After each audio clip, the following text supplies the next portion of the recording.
Hello'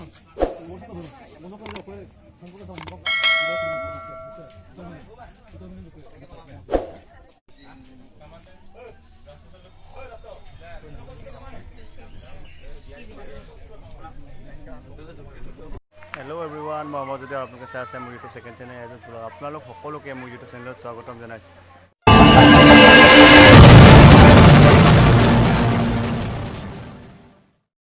পোনপ্ৰথমে আপোনালোক সকলোকে 15 আগষ্টৰ ইণ্ডিপেণ্ডেন্স ডে তথা স্বাধীনতা দিৱসৰ বহুত বহুত শুভেচ্ছা থাকিল। এতিয়া আমি পতাকা উত্তোলন কৰাটো অলপ চাই লওঁ, আপোনালোকে ভিডিঅ'টো চাই লওক পতাকা উত্তোলন কৰাটো। সাবধান, ব্রেড বিশ্রাম, ব্রেড রাষ্ট্রীয় সঙ্গীত শুরু কর। বিনায়ক জয় হে ভারত ভাগ্য বিধাতা, পঞ্জাব সিন্ধু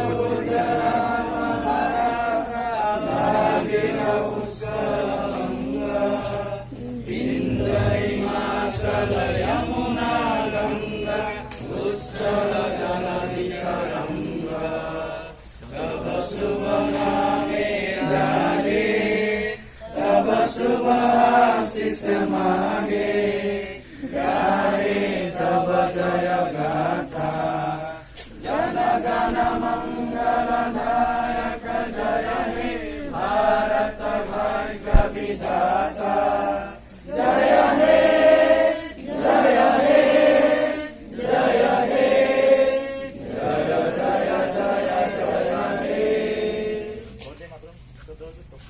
वंदे मातरम, वंदे मातरम, भारत माता के जय, भारत माता के जय, भारत माता के जय। শেষ হৈ গৈছে। আমি এতিয়া পৰৱৰ্তী কাৰ্যসূচীলৈ যাব লৈছোঁ, গতিকে সকলোৱে প্ৰাংগণলৈ সোমাই আহি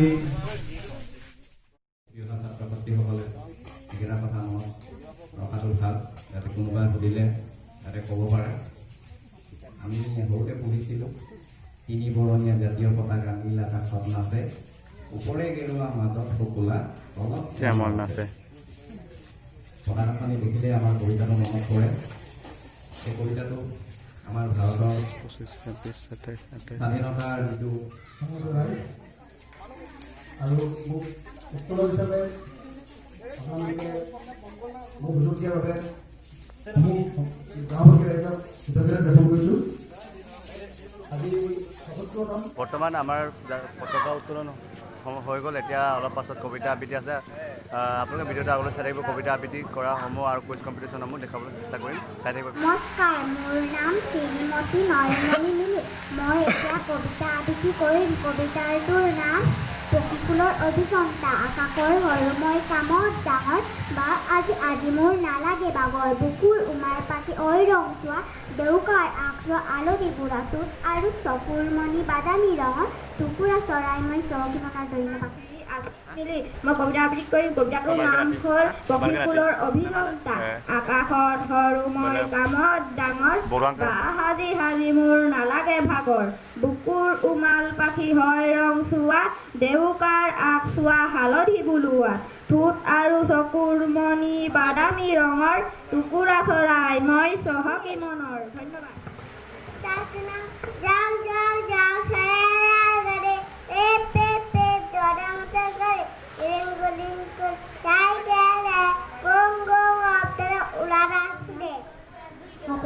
আমি অসমীয়া নহওঁ দুখীয়া, কিয় দুখীয়া হ'ম, অকৰু আছি অকৰু নাচি নাচিতে নৰংগ, অংকৰাদিৰে বিহু দৰং নাচিতে বহুত বৰ, অতি জয়মতী অতি তেজে অসমীয়াই পৰ্ব, বাজত 1 2 1 2 perform 2 3 4 3 4 4 5 6 পিকা বিস্তে 7 8 9 10 everybody পাৰণ নদী পাই গৰম মদত বহি তাকে গুঠে উকুৰবা, নাৰবাজত পাব মাছ আৰু এটা কাছ, কৰি টকাত কিনি আনে কিয় মিলি।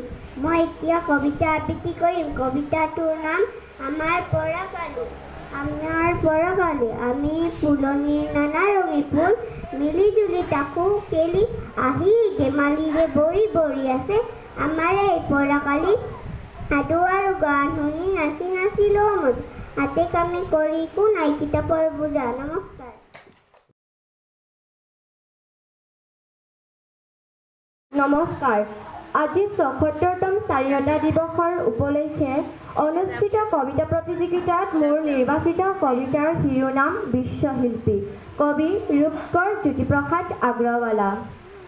শিল্পী মই তিনিও কালৰ, অতীতৰ, বৰ্তমানৰ, অনাগত ভৱিষ্যতৰ। আদিতে যাত্ৰা কৰি অনাদিলৈ যাওঁ, ধ্বংসৰ মাজেদি মই ৰূপান্তৰেদি ৰূপ পাই নৱতম সৃষ্টিৰ ফলৰ দ্বাৰা ৰচিত এটি কবিতা আবৃত্তি কৰিবলৈ ওলাইছোঁ। কবিতাটিৰ নাম শিৰোনাম নিয়ৰ। মুকুতামণি পাহিত জিলিকে পতিত পানীত দোৱা, নিশা তৰা এটি সৰি আছে সৰগত টোপনি যোৱা। নিজম আকাশত নিচুক কথা, হিয়াত হৈছে সাঁচি, কোন কাহিনীৰ ৰসৰাজ উপাধিৰে বিভূষিত কৰা হৈছে। এতিয়া প্ৰশ্নটো হৈছে ৰসৰাজ উপাধি লাভ কৰা অসমীয়া সাহিত্যিকজনৰ নাম কি? উত্তৰ তেওঁকে 10 নম্বৰ লাভ কৰিছে বিশিষ্ট এজন অসমীয়া কবি, তেওঁ বিহগী কবি নামেৰে জনাজাত। এতিয়া তোমালোকে ক'ব লাগে বিহগী কবি হিচাপে কোনজন সাহিত্যিকক কোৱা হয়?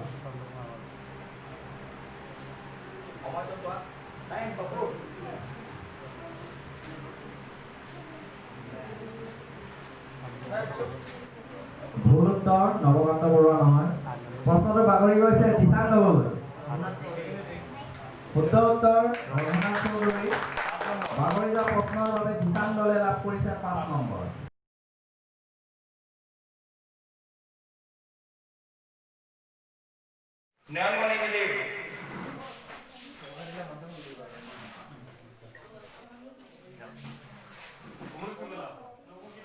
বুজিব विकास जी मिथुन मिली